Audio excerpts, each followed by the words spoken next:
Eu trouxe para ti um quadro aqui para que tu entenda como é que funciona, né? Algumas pessoas que não têm o preparo adequado, que não têm um entendimento adequado como é que funciona crises psiquiátricas, como funciona a agitação psicomotora, elas podem não entender e não saber fazer o manejo adequado. Então, primeira coisa, a gente se depara com um paciente agitado.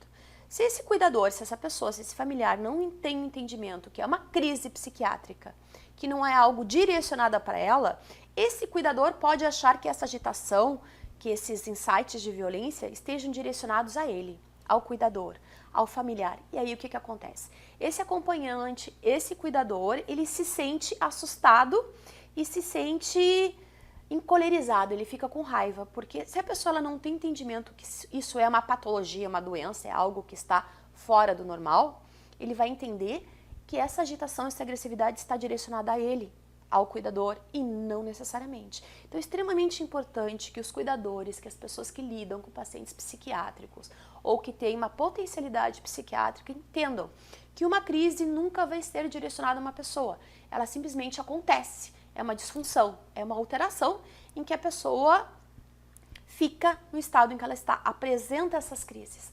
apresenta essas crises psiquiátricas, ok? Não é pessoal, não é direcionada à pessoa. A pessoa ou o cuidador estava ali, poderia ter sido qualquer outra pessoa e a situação se desencadearia da mesma forma, ok? E aí, se a pessoa não tem esse entendimento, o paciente teve uma crise emergencial, uma crise psiquiátrica.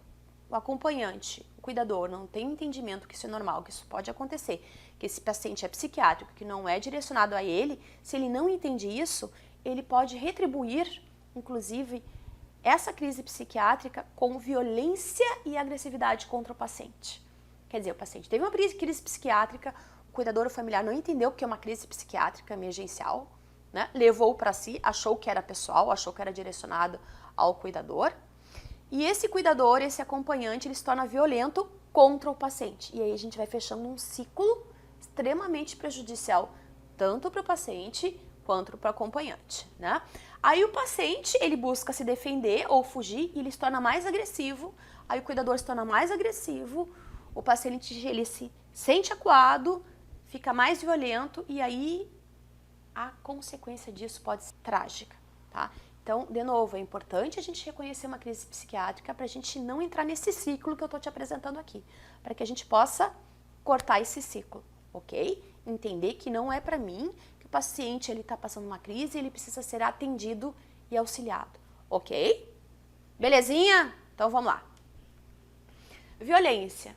A violência ela pode ser desencadeada por situações emocionais, sentimentais, orgânicas, traumáticas, psicóticas, por alteração em decorrência de substâncias psicoativas. O que são substâncias psicoativas? Álcool, drogas e por aí vai, né? Pode ser também em decorrência de quadros pós-comiciais. O que significa, professora, quadros pós-comiciais? Quadros pós-comiciais significa aquela reação que a pessoa tem após uma crise convulsiva. Pessoas que podem apresentar sonolência, desorientação e violência. Então não quer dizer que todas as pessoas que tiveram uma crise convulsiva terão necessariamente uma crise de violência. Não, tá? Pode ter uma crise de violência por, né? Saiu da crise convulsiva, tá meio confuso, meio alterado, não tá entendendo o que tá acontecendo e como reação automática pode apresentar violência. Não é muito comum, as pessoas elas ficam meio em situações assim, as pessoas elas ficam mais sonolentas, elas ficam desorientadas, mas essa desorientação pode levar a essa violência, não necessariamente, mas pode. O que mais? Quadros metabólicos, acidose, alcalose. Olha lá no canal, eu vou deixar um linkzinho para vocês de um vídeo que eu falo sobre acidose e alcalose metabólica que podem levar a uma desorientação mental e, em consequência, crises violentas também, ok? E quadros neurológicos, obviamente, neurocirúrgicos, enfim, várias situações podem levar a essa situação de violência, certinho? Que mais? A iminência do suicídio. Para tudo. Parem e me olhem aqui. O que acontece? Uma pessoa que já falou em suicídio, uma pessoa que está em depressão, uma pessoa que é psicótica, ou que tem esquizofrenia, ou enfim, possa ter qualquer alteração psiquiátrica, ela pode apresentar ideação suicida. Gente, por favor, saiam da vala comum. Não pensem assim, ai, quem fala que vai se matar não se mata. Mentira. Quem tá com vontade de se matar ou quem pretende cometer o suicídio, comunica e dá sinais sim. Então fiquem atentos a pessoas que falam em suicídio, né? Que pensam em suicídio, que criam planos, tá? Ou que às vezes deixam sinais mais sutis. Porque pessoas que têm ideações suicidas, às vezes elas dão sinais muito sutis. Por exemplo, que sinais sutis? Uma pessoa que vai lá, né, organiza suas contas. Tem um vídeo na internet muito interessante que se eu localizar eu vou deixar descrito aqui para vocês. A pessoa organiza toda a vida, arruma o quarto, né, deixa as contas todas pagas e do nada ela comete o suicídio. Então tem as pessoas que procuram deixar a vida toda organizada, não quer dizer que pessoas que são organizadas na vida, gente, pelo amor de Deus, não quer dizer que pessoas que têm a vida toda organizada têm ideação suicida. Não. Tem algumas pessoas que na ideação suicida do seu plano tentam organizar, deixar tudo resolvido com seus filhos, com seus pais, com seu marido, né? Organizam as coisas para que a sua falta não seja um problema maior para a família. É um sinal que a gente deve observar. É um sinal mais velado, de menor proporção, né? Mais difícil de ser observado, a não ser que a pessoa tenha realmente um contato muito grande com essa pessoa e entenda que isso é um diferencial. Não era uma pessoa organizada, não era uma pessoa que tentava programar a sua vida, né? E do nada a pessoa passa a ter esse comportamento de organização, tá? Então, é um sinal que vocês devem prestar atenção aí, tá? Então, o risco de suicídio ele vai envolver ideação suicida, presença de um plano, às vezes as pessoas verbalizam esse plano. Bah, eu olhei aquele pilar ali e eu já imaginei uma corda, né, pendurada ali, enfim. Ou, bah, o prédio é alto aqui, bah, como é fácil morrer, né, é só cair da janela. Então, são situações que às vezes as pessoas sem querer elas acabam verbalizando e essa verbalização ela tem que ser levada em consideração. Ela tem que ser dada a devida importância para esse tipo de verbalização. Pessoas que não têm ideação suicida não vão falar esse tipo de situação, ok? Fiquem atentos a isso. Outra situação, pessoas que têm comorbidades, né? Pessoas, por exemplo, pessoas que descobriram câncer, né? Então, em alguns casos, tem algumas pessoas que quando descobrem uma doença, começam a ter ideação suicida também, né? Então, quando a gente se depara com essa situação, a gente tem que avaliar a probabilidade de que a ideação suicida leve ao ato suicida e tenha como desfecho a morte autoinduzida. Então, não vamos deixar de levar em consideração essa possibilidade. Ai, professora, tu tá viajando, ai, tu tá dando uma super ênfase numa situação que de repente não é. Quem fala que vai se matar não vai. Cuidado. As pessoas verbalizam sim. As pessoas manifestam sim, as pessoas dão sinais sim, às vezes bem discretos, bem velados. Prestem atenção nessa situação. Se é um paciente psiquiátrico, se é um paciente que, né, psicótico, que tem outras comorbidades e já manifestou a ideação suicida ou verbalizou alguma coisa, prestem atenção. Fiquem observando essa pessoa em todos os atos, em todas as suas condutas, para observar se é uma possibilidade ou não. Na dúvida, vamos pecar pelo excesso, ok? Considera-se, então, um plano plenamente factível, com um método fácil acesso e uma alta probabilidade de êxito letal, indicam alto risco de suicídio. Se esse plano faz sentido, se a pessoa fala, se a pessoa verbaliza e faz sentido, significa que essa pessoa ela tem um alto risco de realmente cometer o suicídio. Vamos atentar e vamos observar essas questões aí, ok? Gente, o suicídio ele representa uma série de problemas de saúde pública. O suicídio ele não é divulgado da maneira que deveria ser.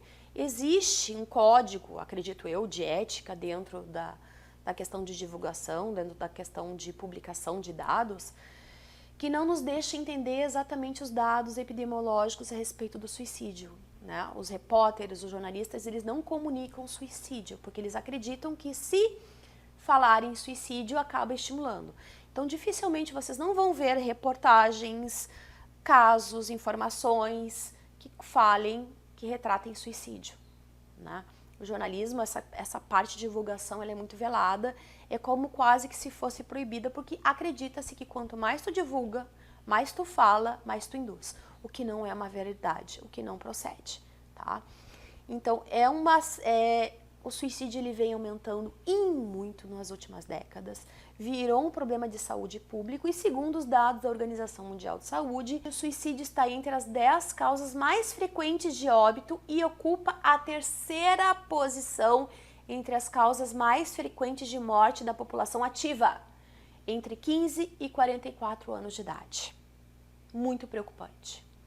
Então, além disso, os índices, né, de suicídio crescem significativamente nas últimas 5 décadas, particularmente em populações mais jovens, né? Então, este excesso de informação inteiramente à disposição dos jovens, até que ponto essas informações acessíveis em grande quantidade não estão afetando, não estão criando angústia para esse jovem? Até que ponto a internet, né, ter o mundo na mão é algo bom para o jovem que não sabe lidar com as informações e com o excesso de informações? A taxa mundial de suicídio ela gira em torno de 16 casos por 100 mil habitantes, ou seja, a cada 100 mil habitantes ocorre 16 suicídios, o que representaria uma morte por suicídio a cada 40 segundos. A taxa de mortalidade por suicídio no Brasil é estimada em 4,1 por 100 mil habitantes. Aqui no Brasil a gente observa então essa taxa diminuída, né? No mundo a gente tem uma média de 16 casos para cada 100 mil. Aqui no Brasil, 4,1 por cada 100 mil, mas também é muito preocupante. Então, até recentemente, o suicídio não era encarado como um problema de saúde pública no Brasil, provavelmente obscurecido pelas altas taxas de mortalidade por homicídios e acidentes de trânsito que ainda vigoram no país, infelizmente. No entanto, de 1998 a 2008, houve um aumento de 33,5% no número total de mortes por suicídio no Brasil. E apesar dessas possíveis subnotificações, porque realmente o que acontece? A gente acaba tendo uma subnotificação. O que significa uma subnotificação? A gente realmente acaba não entendendo que aquilo foi um suicídio. Às vezes ele é visto como acidente, como uma fatalidade, e às vezes a gente não tem como comprovar que é suicídio. Então essa taxa aqui tem de ser muito maior do que a gente imagina, né? Levando em consideração que às vezes o suicídio ele é mascarado por acidentes, né?